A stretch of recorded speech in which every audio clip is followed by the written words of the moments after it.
Hello friends, CSC exam India पर आपका स्वागत है। दोस्तों, हिंदी ग्रामर टेस्ट सीरीज के अंतर्गत ये आपका टेस्ट नंबर 2 है। इसमें हम चैप्टर 2 जो कि हिंदी वर्णमाला है, इससे रिलेटेड टॉप 50 क्वेश्चन देखेंगे। काफी इंपॉर्टेंट है, जो कि आपके आगामी एग्जाम आरओ, एआरओ, एपीएस के लिए मुख्य रूप से बीडीओ, बीईओ, लेखपाल सभी एग्जाम्स के लिए काफी इंपॉर्टेंट है। हिंदी में आप अच्छा स्कोर कर सकें, पूरे में से पूरे मार्क्स ला सकें, इसलिए टेस्ट सीरीज शुरू की गई है। इसमें हम चैप्टर की शॉर्ट जानकारी भी आपको दे लेते हैं, जिससे आपको टेस्ट सीरीज लगाने में कोई परेशानी ना हो। इसके साथ दोस्तों बता दें, इसका पीडीएफ आपको हमारे टेलीग्राम चैनल पर मिल जाएगा, लिंक डिस्क्रिप्शन बॉक्स में है, उसको डाउनलोड करके आप इसकी दोबारा प्रैक्टिस कर सकते हैं। तो चलिए दोस्तों शुरू करते हैं। हिंदी वर्णमाला, इसमें देखिए हिंदी, हिंदू, हिंदुस्तान, ये सभी आपके फारसी भाषा के शब्द हैं, सभी लोग जानते होंगे। इसके अलावा वाक्य विकास का बात करें, यानी वाक्य कैसे बनता है, तो सबसे पहले आपका ध्वनि या वर्ण आता है, यानी वर्णमाला में जो आपके ध्वनियां हो गया, जिसके अंतर्गत आपका स्वर होते हैं और व्यंजन होते हैं, वो आपका हो गया, तो उनको वर्ण कहा जाता है। उसके बाद पद शब्द आता है, फिर पदबंध आता है, फिर वो उपवाक्य आता है, फिर आपका वाक्य बन जाता है। यानी कि ध्वनि से आपका शब्द बनता है, ध्वनि या वर्ण को मिलाकर शब्द बनाया जाता है, पद बनाया जाता है। उसके बाद पदबंध, फिर उपवाक्य, फिर वाक्य। ये आपका यहाँ पर सीरियल इसका रहता है।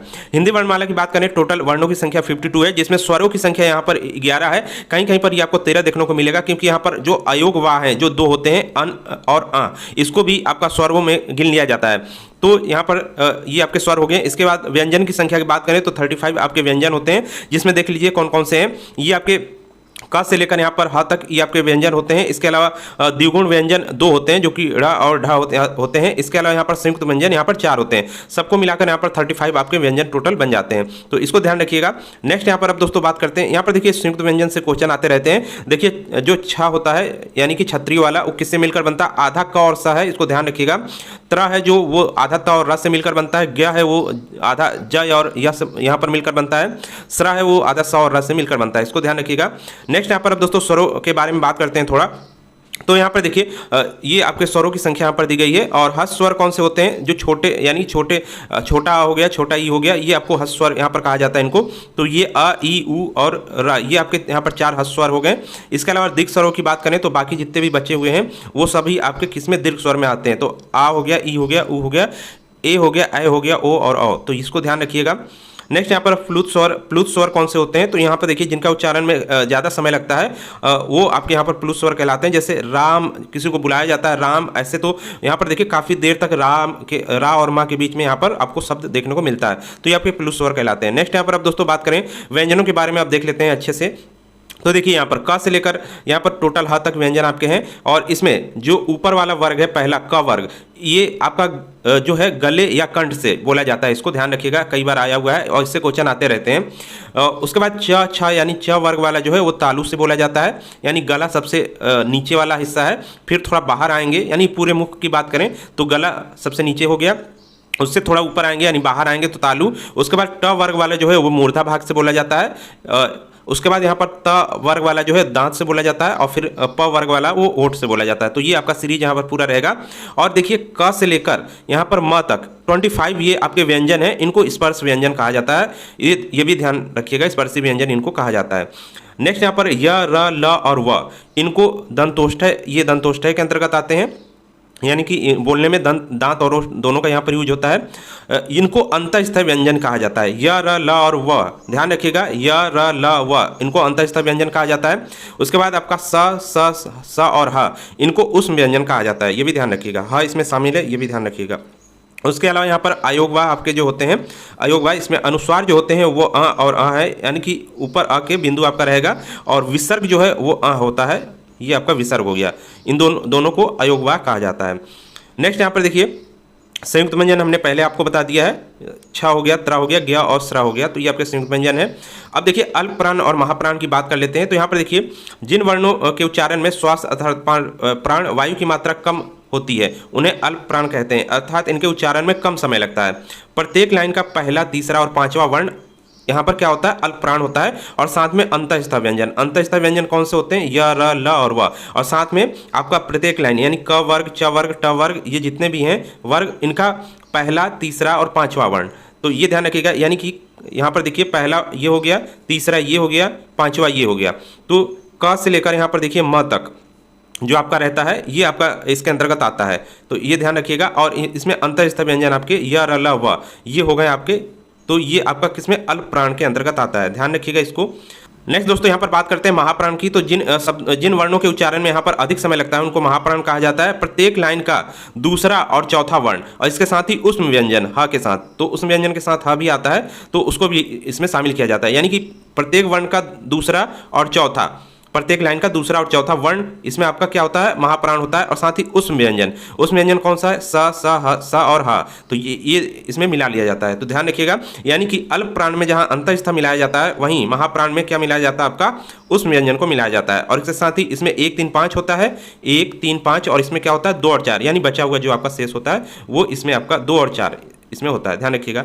नेक्स्ट आप दोस्तों यहाँ पर देख लेते हैं सघोष और अघोष ध्वनियाँ। तो यहाँ पर देखिए सबसे पहले सघोष ध्वनि की बात करें तो देखिए जिन वर्णों के उच्चारण में स्वर्ण तंत्र में कंपन होता है उन्हें घोष या सघोष ध्वनियाँ कहते हैं। प्रत्येक लाइन का कौन सा, तीसरा चौथा और पांचवा, यानी कि लास्ट के आप वर्ण यहाँ पर ले लीजिए, लास्ट के 3 वर्ण प्रत्येक लाइन का, यानी कि तीसरा चौथा और पांचवा ये शामिल होता है। और इसके साथ ही अंतःस्थ और हा के साथ, ऊपर आपका क्या था, अंतःस्थ था लेकिन उसमें हा नहीं था, किसमें, आपका अल्प प्राण में, लेकिन इसमें अंतःस्थ के साथ हा है, किसमें, सघोष है। ध्यान रखिएगा, सघोष है, अघोष नहीं है यहाँ पर।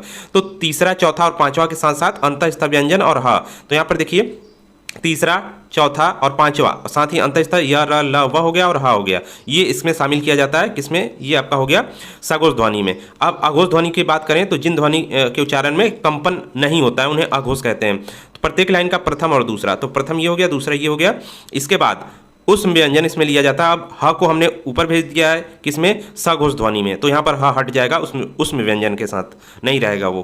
तो इसमें पहला और दूसरा यहाँ पर वर्ण हो गया और साथ में उष्म व्यंजन के 3 ये जो आपके होते हैं ये ह यहाँ से हटा दिया गया है, वो उसको सघोष में भेज दिया गया है। तो ध्यान रखिएगा इसको। नेक्स्ट यहाँ पर अब दोस्तों बात करते हैं स्पर्श व्यंजन कौन से होते हैं, स्पर्शी उनको कहा जाता है। तो वही 25 व्यंजन क से लेकर म तक जो होते हैं स्पर्शी हो गए। इसके अलावा नासिक व्यंजन कौन से होते हैं, काफी से क्वेश्चन आता है, इनको अनुनासिक व्यंजन कहा जाता है। तो प्रत्येक लाइन का जो अंतिम होता है, अंतिम वर्ण जो होता है वही आपका अनुनासिक कहलाता है, क्योंकि इसमें इसके उच्चारण में नाक का भी यूज किया जाता है, यानी नाक से वायु नाक मार्ग से निकलती है। कुल 5 है, ड़ हो गया, आ हो गया, ड़ हो गया, न हो गया, म हो गया। तो इसको ध्यान रखिएगा, प्रत्येक लाइन का क्या लास्ट वाला वर्ण है। नेक्स्ट यहाँ पर उत्क्षिप्त व्यंजन कौन से हैं, तो ढ़ और ढ को यहाँ पर उत्क्षिप्त व्यंजन कहा जाता है, ध्यान रखिएगा। युग्मक ध्वनि कौन से हैं, तो देखिए युग्मक क्या होता है, जिसमें डबल यूज होता है और एक आधा यूज होता है। जैसे अक्षुण में ण यहाँ पर जो है न, इसको आधा न और पूरा न तो है, तो यहाँ पर इसको युग्मक ध्वनि कहा जाता है। ल की बात करें तो प्रफुल्ल लिखा है, यानी आधा ल और पूरा ल इसमें जिसमें भी है वो आपका युग्मक ध्वनि होता है। इसके अलावा दिल्ली में भी देखिए आधा ल और पूरा ल है, तो ये आपका युग्मक व्यंजन है, ध्यान रखिएगा, यानी कि युग्मक ध्वनि का यहाँ पर उच्चारण होता है। फ्लू स्वर क्या होते हैं, तो ज़्यादा समय जिनमें लगता है उच्चारण में, किसी को नाम बुलाने में इनका यूज होता है। नेक्स्ट यहाँ पर देखिए स्वर यंत्रमुखी या काकल व्यंजन ह को कहा जाता है, एक ही है। पार्श्विक ध्वनि ल होती है, एक ही है। अर्ध स्वर य और व होते हैं, इनको भी ध्यान रखिएगा। नेक्स्ट दोस्तों अब यहाँ पर शुरू करते हैं हम लोग क्वेश्चन, ऑब्जेक्टिव क्वेश्चन। तो पहला क्वेश्चन है, एक एक करके सभी क्वेश्चन यहाँ पर देखेंगे। तो यहाँ पर पहला क्वेश्चन है, कौन सा यहाँ पर अल्प प्राण सघोष ध्वनि है। अब देखिए अल्प प्राण भी आपको देखना है और सघोष भी देखना है। द हो गया, घ हो गया, ट हो गया, छ हो गया। तो बताइए इसमें कौन सा सही आंसर है। तो अल्प प्राण में क्या होता है, पहला यहाँ पर होता है, तीसरा और पांचवा ये यहाँ पर लिया जाता है वर्ण अल्प प्राण के अंतर्गत। और सघोष में क्या लिया जाता है, सघोष में लिया जाता है 3, यहाँ पर हो गया 3, 4 और 5। तो इसमें से कॉमन कौन है, तो एक आपका 3 कॉमन है और 5 कॉमन है। तो इन वर्णों में जो भी यहाँ पर शामिल होगा वो अल्प प्राण और सघोष में आएगा। जैसे द हो गया, द आपका कहाँ पर आता है, तो यहाँ पर त वर्ग जब आप पढ़ते हैं तो त, थ, द, ध, न होता है, तो द आपका तीसरे पे आता है, यानी कि त वर्ग में तीसरे पे है। अब यहाँ पर देखिए तीसरा यहाँ पर कॉमन है, तीसरा कॉमन है, तो ये यहाँ पर सघोष है। अब नेक्स्ट यहाँ पर चेक करते हैं क्या वो है कि नहीं है। तो घ हो गया, घ कितने नंबर पे आता है, क वर्ग में चौथे नंबर पे आता है। चौथा देखिए इसमें तो है लेकिन इसमें नहीं है, यानी अल्प प्राण में नहीं है, लेकिन यहाँ पर किसमें है, यहाँ पर देखिए सघोष में यहाँ पर है लेकिन अल्प प्राण में नहीं है। तो यहाँ पर क्योंकि अल्प प्राण और सघोष दोनों पूछा है तो चौथा तो इसमें नहीं है, तो ये नहीं होगा। उसके बाद ट हो गया, ट पहले में ही आता है, तो पहला इसमें तो है, यहाँ पर आपका अल्प प्राण में तो है लेकिन यहाँ पर सघोष में नहीं है, तो ये भी नहीं होगा। उसके बाद छ दूसरे पे आता है, दूसरा यहाँ पर देखिए किसी में नहीं है, तो यहाँ पर ये सभी ऑप्शन गलत होंगे, केवल एक ऑप्शन आपका सही होगा, ए नंबर, ध्यान रखिएगा इसको। नेक्स्ट यहाँ पर देखते हैं, भाषा की सबसे छोटी इकाई कौन सी है। तो शब्द है, व्यंजन है, स्वर है या वर्ण है, तो बताइए। तो यहाँ पर सबसे इसका आंसर जो सटीक आंसर होगा वो भाषा की सबसे छोटी इकाई वर्ण को कहा जाता है। नेक्स्ट यहाँ पर देखिए, निम्न में से कौन अल्प प्राण सघोष उष्म व्यंजन है। तो ऑप्शन है आपके स, ह, त, म। तो यहाँ पर सही आंसर आपका क्या हो जाएगा? सघोष में देख लीजिए, सघोष में आपका तीसरा, चौथा और पांचवा लाइन आता है और साथ में ह भी शामिल रहता है, अंतस्थ और ह ये शामिल रहते हैं और उस व्यंजन के अंतर्गत आपका ह आता है। तो यहाँ पर बी नंबर इसका सही आंसर हो जाएगा। नेक्स्ट क्वेश्चन देखते हैं। नेक्स्ट क्वेश्चन है, निम्न में से कंठ ध्वनियां कौन सी है? कंठ यानी गले से बोले जाने वाली ध्वनियां कौन सी है? क, ख, य, र, च, ज, ट और ण। तो बताइए। तो हमने बताया क वर्ग की जो ध्वनियां होती हैं वो कंठ या गले से बोली जाती हैं। तो सही आंसर आपका क और ख हो गया, यानी ए नंबर इसका सही आंसर आपका हो जाएगा। नेक्स्ट क्वेश्चन देखते हैं। जब एक ही ध्वनि को द्वित्व हो जाए, जब एक ही ध्वनि का द्वित्व हो जाए तो वो क्या कहलाता है? संयुक्त ध्वनि, युग्मक ध्वनि, संप्रत ध्वनियां या पारस्परिक ध्वनियां। तो जब एक ध्वनि का द्वित्व हो जाए यानी कि डबल, यानी कि आधा ल और पूरा ल, इस तरह दिल्ली वाले जैसे सिस्टम था। इसके अलावा कई सारे यहाँ पर होते हैं अक्षर ध्वनियाँ। तो यहाँ पर उसको क्या कहा जाता है? उसको यहाँ पर देखिए युग्मक ध्वनियाँ कहा जाता है। ध्यान रखिएगा इसको, बी नंबर इसका सही आंसर आपका हो जाएगा। नेक्स्ट क्वेश्चन देखते हैं। स्थान के आधार पर बताइए कि मूर्धन्य व्यंजन कौन से हैं? मूर्धन्य व्यंजन आपको बताने तो बताइए। क और घ हो गया, ज और झ हो गया, ट और ढ हो गया, प और फ हो गया। तो बताइए इसमें कौन सा आपका मूर्धन्य व्यंजन है? तो यहाँ पर देखिए क वर्ग जो होता है वो आपका क्या होता है? कंठ होता है, यानी कि गले से बोले जाने वाला होता है। उसके बाद आपका नेक्स्ट आपका क्या कौन सा वर्ग आता है? च वर्ग आता है। च वर्ग यहाँ पर क्या होता है? तालु से बोला जाता है, च वर्ग। उसके बाद आपका कौन सा वर्ग आता है? ट और ठ वाला आता है। तो ये कौन सा होता है? मूर्धा से। तो मूर्धन्य ही यहाँ पर पूछा है, तो तीसरा वाला ट ठ। तो यहाँ पर देखिए ट ठ किस में आएगा? लास्ट ये है ट ठ ड और ढ। तो सी नंबर यहाँ पर सही आंसर आपका हो जाएगा। नेक्स्ट क्वेश्चन देखते हैं। निम्न में कौन महाप्राण अघोष ध्वनि का उदाहरण है? महाप्राण और अघोष दोनों होना चाहिए।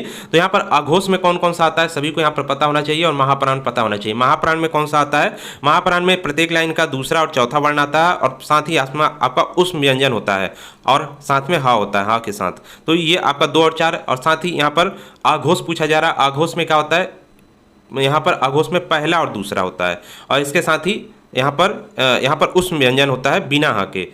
ठीक है, उसमें तो है लेकिन हा नहीं है। तो हा तो दोनों में होना चाहिए था लेकिन हा नहीं है, तो यहाँ पर काट दीजिए हा। इसमें हा ऑप्शन में नहीं है तो उसको छोड़ देंगे। लेकिन यहाँ पर दूसरा यहाँ पर कॉमन है और दूसरा यहाँ पर भी कॉमन है, यानी कि 2 नंबर दोनों में कॉमन है प्रत्येक लाइन का। तो यहाँ पर देखिए 2 किस में आएगा? देखिए क के बाद ख आता है, तो ये तो यहाँ पर सही लग रहा है क्योंकि दूसरा इसमें भी आता है, इसमें भी आता है प्रत्येक लाइन का। इसके अलावा ज किस में आता है? तो च छ ज तीसरे पे आता है। तीसरा यहाँ पर देखिए ना इसमें है ना इसमें है। इसके अलावा न आपका किस पे आता है? 5वें पे आता है। ना इसमें है ना इसमें है। त फिर किस पे? पहले पे आता है। इसमें तो है, उसमें तो है लेकिन इसमें नहीं है आपका, तो यहाँ पर त भी नहीं होगा। तो ये आपका तीनों नहीं होंगे। ख ही यहाँ पर आपका सही लग रहा है, तो सही यहाँ पर ख हो जाएगा। ए नंबर इसका सही आंसर हो जाएगा। नेक्स्ट क्वेश्चन देखते हैं। निम्न में से अल्प प्राण कौन से हैं? ऑप्शन है यहाँ पर देखिए छ और ज, क और छ और झ है। यहाँ पर देखिए क और ग हो गया, थ और ध हो गया, फ और भ हो गया। तो अल्प प्राण बताना है। अल्प प्राण में कौन सा आता है? अल्प प्राण में प्रत्येक लाइन का पहला, तीसरा और पांचवा अक्षर होता है। इसके साथ ही अंतःस्थ व्यंजन होते हैं, यानी य, र, ल और व। तो यहाँ पर बताइए इसका सही आंसर क्या होगा? तो यहाँ पर प्रत्येक लाइन का 1, 3, 5 देखिए कौन सा है। तो यहाँ पर देखिए च के बाद छ, ये तो दूसरा लाइन है, ये गलत है। इसके अलावा क और ग, तो क पहले पे होता है और ग तीसरे पे, ये यहाँ पर सही लग रहा है। इसके अलावा त और थ यहाँ पर दूसरे पे आ जाता है, तो ये तो गलत हो गया। फ यानी प के बाद फ और भ होता है, तो ये भी गलत है, दूसरे पे है। तो एक ही यहाँ पर सही लग रहा है आपका बी नंबर। तो बी नंबर इसका सही आंसर आपका हो जाएगा। नेक्स्ट क्वेश्चन देखते हैं। निम्न में से नासिक व्यंजन कौन सा है? तो नासिक व्यंजन हमने बताया आपको प्रत्येक लाइन का कौन सा? 5वां अक्षर होता है, 5वां वर्ण होता है। तो स हो गया, यह हो गया ग ज। तो इसमें सीधे सीधे आपको दिख रहा होगा कौन सा नासिक व्यंजन है। बी नंबर इसका सही आंसर हो जाएगा। नेक्स्ट क्वेश्चन देखते हैं। यहाँ पर इसका डिटेल भी दे दिया गया है। नेक्स्ट क्वेश्चन है, हिंदी वर्णमाला में अयोगवाह वर्ण कौन से हैं? अ और आ, ई और ई, उ और उ, अन और अ। तो अयोगवाह आपके कौन से होते हैं? ये होते हैं। डी नंबर इसका सही आंसर हो जाएगा। नेक्स्ट क्वेश्चन देखते हैं। निम्न में बताइए कि किस शब्द में द्वित्व व्यंजन है? पुनः, इलाहाबाद, दिल्ली और सा। तो हमने बताया द्वित्व क्या होता है? डबल होना चाहिए और एक आधा होना चाहिए। तो वही वर्ण आपका 2 बार होना चाहिए। तो यहाँ पर देखिए दिल्ली में 2 बार यहाँ पर ल है, एक आधा एक पूरा। तो यही आपका क्या हो जाएगा? द्वित्व व्यंजन। सी नंबर इसका सही आंसर हो जाएगा। नेक्स्ट क्वेश्चन है, स, स, सा और हा कौन से व्यंजन कहलाते हैं? प्रकंपी, स्पर्शी, संघर्षी या स्पर्श संघर्षी। तो सही आंसर आपका क्या हो जाएगा? स क्या होते हैं ये? यहाँ पर संघर्षी होते हैं, उष्म संघर्षी, उष्म भी कहा जाता है इनको और संघर्षी भी कहा जाता है। तो संघर्षी व्यंजन ये होते हैं। सी नंबर इसका सही आंसर हो जाएगा। नेक्स्ट क्वेश्चन देखते हैं। निम्न में से कौन सा घोष वर्ण है, यानी घोष ध्वनि कौन सी है? तो घोष ध्वनियाँ कौन सी होती हैं? हमने आपको बताया था सघोष और अघोष। तो सघोष में कौन सा वर्ण, यहाँ पर कौन सा लाइन होता है? तीसरा होता है, चौथा होता है और 5वां होता है। इसके साथ अंतःस्थ व्यंजन होते हैं य, र, ल और व, और इसके साथ ह भी इसमें शामिल रहता है, ह जबकि उस व्यंजन है तो भी इसमें शामिल है। तो यहाँ पर देखिए तीसरी, चौथी और पांचवी लाइन कौन सी है? तो यहाँ पर देखिए ख दूसरे पे आता है तो ये गलत है। इसके बाद च पहले पे आता है, ये भी गलत है।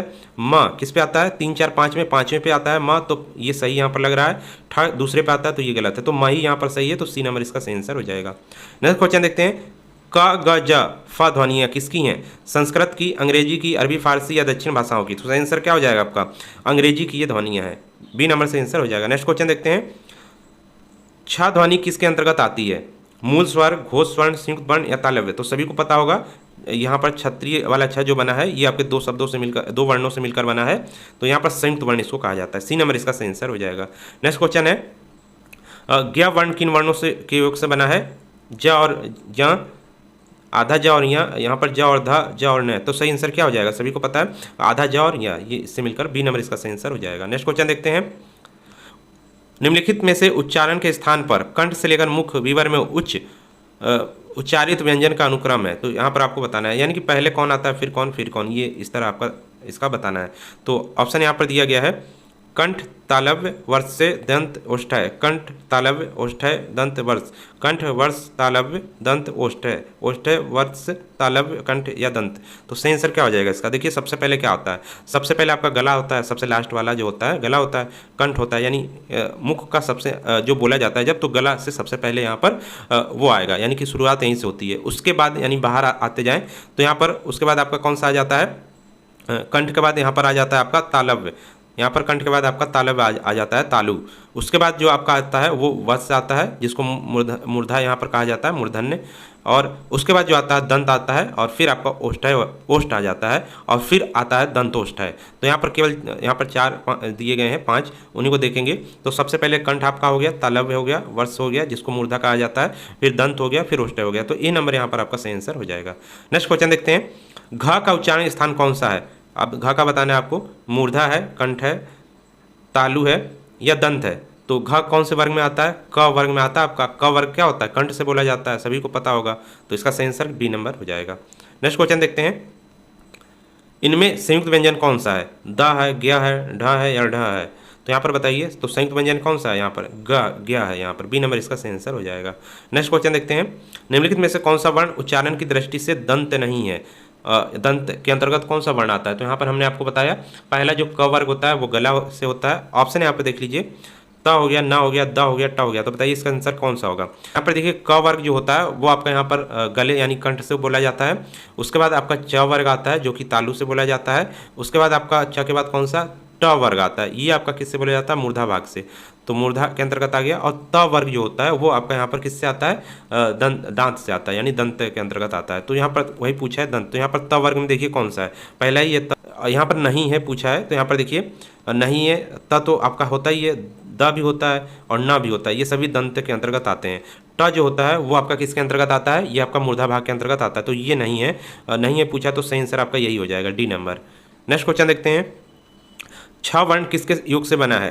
क और स, क और च, क और छ, क और स। तो बताइए तो सही आंसर क्या हो जाएगा? ये क आधा क और स यानी षटकोण वाले से मिलकर बना है, ए नंबर इसका सही आंसर हो जाएगा। नेक्स्ट क्वेश्चन देखते हैं। निम्न में कौन काकल्य व्यंजन है? काकल्य व्यंजन एक ही होता है आपका, हमने बताया था कौन सा? हा होता है, तो सी नंबर इसका सही आंसर हो जाएगा। नेक्स्ट क्वेश्चन देखते हैं। हिंदी वर्णमाला में स्वरों की कुल संख्या कितनी है? 10, 11, 12 या 13? तो सही आंसर क्या हो जाएगा? कुल स्वरों की संख्या। तो कुल स्वर देखिए यहाँ पर इसको 13 ही माना जाता है स्वरों की संख्या, तो यहाँ पर डी इसका सही आंसर हो जाएगा। नेक्स्ट क्वेश्चन है। निम्नलिखित में से कौन अयोगवाह है? विसर्ग है कि महाप्राण है कि संयुक्त व्यंजन की अल्पप्राण? तो अयोगवाह कौन होते हैं?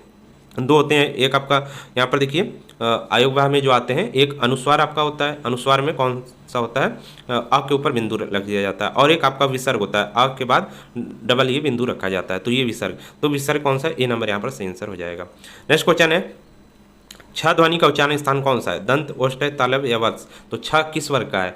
च वर्ग का है, और च वर्ग का स्थान कौन सा होता है? तालु होता है, तो सही आंसर क्या हो जाएगा आपका? तालव्य, सी नंबर इसका सही आंसर हो जाएगा। नेक्स्ट क्वेश्चन देखते हैं। यर अलावा किस वर्ग के व्यंजन है? तालव्य, उष्म, अंतःस्थ या ओष्ठ? तो हमने अभी आपको बताया यर अलावा किसके अंतर्गत आता है? अंतःस्थ व्यंजन के अंतर्गत आता है, सी नंबर सही हो जाएगा। अनुनासिक व्यंजन कौन से होते हैं? वर्ग के प्रथम अक्षर, वर्ग के तृतीय अक्षर, वर्ग के चतुर्थाक्षर या वर्ग के पंचम अक्षर। तो अनुनासिक, अनुनासिक हमने बताया प्रत्येक लाइन का प्रत्येक जो आपका वर्ण होता है उसका लास्ट का पांचवा अक्षर होता है, तो प्रत्येक लास्ट का अंतिम अक्षर यानी कि पंचम अक्षर। डी नंबर इसका सही आंसर हो जाएगा। नेक्स्ट क्वेश्चन देखते हैं, भाषा निर्माण की इकाइयों का सही अनुक्रम क्या है। तो सबसे पहले क्या आता है, शब्द ध्वनि वाक्य पद, शब्द वाक्य ध्वनि पद, ध्वनि पद वाक्य शब्द, ध्वनि शब्द पद वाक्य। तो क्या आता है सबसे पहले, तो सबसे पहले तो आपकी ध्वनि आ गई। ध्वनि से आपका क्या बनता है, ध्वनि से आपका शब्द बनता है, ठीक है। उसके बाद शब्द से आपका क्या बनता है, शब्द से पद बनता है और पद से वाक्य बनता है। तो डी इसमें सही है, यही इसका सही आंसर हो जाएगा। नेक्स्ट क्वेश्चन देखते हैं, प्रयत्न के आधार पर ल किस प्रकार की ध्वनि है। पार्श्विक, उत्क्षिप्त, प्रकंपित, संघर्षहीन। तो ल किस प्रकार की ध्वनि है, पार्श्विक ध्वनि है, हमने आपको ऊपर बताया है, ए नंबर से आंसर हो जाएगा।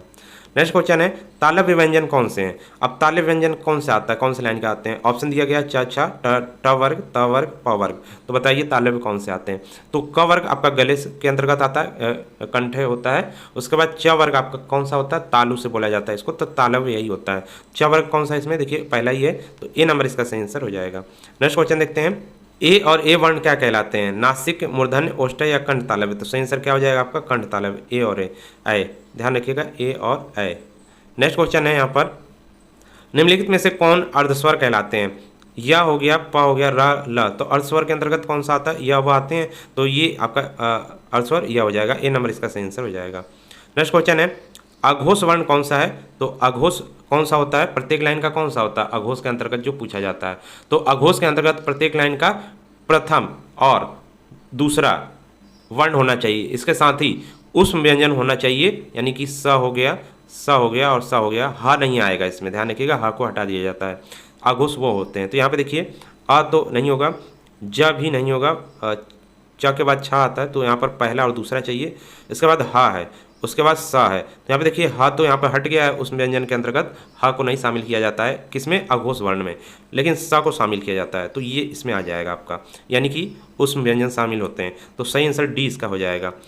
तो ये आपके टोटल यहाँ पर 33 क्वेश्चन होते हैं, बाकी आपको टोटल 50 क्वेश्चन टेलीग्राम पीडीएफ में मिल जाएंगे, वहाँ से इसकी प्रैक्टिस कर सकते हैं। इसके साथ ही दोस्तों आपको आपके आगामी एग्जाम जो आने वाले हैं इससे संबंधित कोर्स की डिटेल चाहिए तो इस नंबर पे व्हाट्सएप करके पूछ सकते हैं। इसके अलावा हिंदी का संपूर्ण कोर्स यहाँ पर बिल्कुल सरल भाषा में और पूरा कराया जा रहा है। हिंदी लेटर राइटिंग और साथ ही विराम चिन्ह वगैरह सभी की यहाँ पर कराई जा रही है। मुख्य रूप से आपका आर का मेंस और प्री दोनों के लिए इंपॉर्टेंट है, और एपीएस एग्जाम के लिए पूरा हिंदी आपके लिए इंपॉर्टेंट है। तो इन सभी की तैयारी यदि आप कर रहे हैं तो जरूर कोर्स के साथ यहाँ पर जुड़ जाइए, बिल्कुल बेहतरीन आपकी तैयारी हो जाएगी।